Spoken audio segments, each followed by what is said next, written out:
ప్రధానమంత్రి మోడీ గారు ఆయన మన అందరికి బియ్యం ఇస్తుంది, చెప్పకుండా నేనే ఇస్తున్నాను చెప్పుకోకుండా చేస్తున్నారు.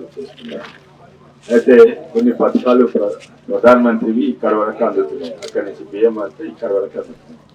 కొన్ని పథకాలు ఇక్కడ వరకు అందుతలేవు, అందులో 3-4 పథకాలు ఇక్కడ అందుతలేవు. ఒకటేమో ఆవాస్ యోజన, అంటే ఏంటంటే పేదోళ్లకు 3 లక్షలు ఇస్తారు ప్రధానమంత్రి ఆవాస్ యోజన.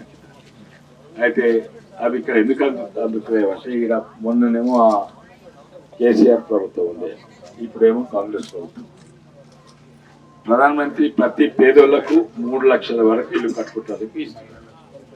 అయితే అవి కేసీఆర్ పాత ప్రభుత్వం తీసుకొని డబుల్ బెడ్రూమ్లు ఇల్లు ఇస్తున్నానని, ఆ డబుల్ బెడ్రూమ్ ఇల్లు లేవు, మళ్ళీ ఆ 3 లక్షలు కూడా పోయినాయి.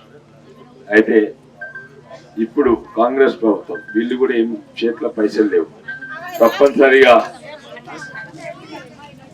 తప్పనిసరిగా ఆ డబుల్ బెడ్రూమ్ ఏమనుకు వస్తాయో తెలియదు, కానీ పేదోళ్లకు భూమి ఉంటే చాలు, కొంచెం కింది 50 గజాలు భూమి ఉంటే చాలు ఇల్లు కట్టుకుంటూ ప్రధానమంత్రి మోడీ గారు తీసుకొస్తాడు.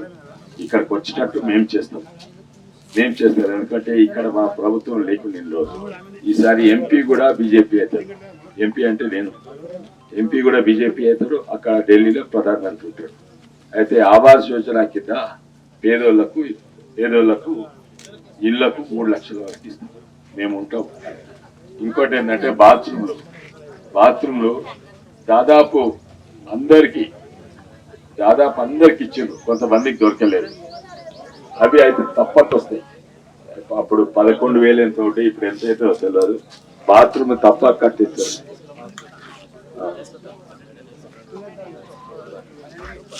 12,000 అయితే అవి తప్పక వస్తాయి. కానీ బాత్రూమ్ కట్టుకోవాలంటే ఇల్లు ఉండాలి, కానీ ఇల్లు లేదు. ఇల్లు లేకుంటే బాత్రూమ్ కాదు. అయితే ఈయన ఇదే కాదు, 2-3 పథకాలు ఇక్కడ రాకుండా ఆయుష్మాన్ భారత్ అన్నది, అదేంటంటే అందరూ ఆరోగ్యంగా ఉండాలని ప్రధానమంత్రి మోడీ గారు 5 లక్షలు ఇస్తారు.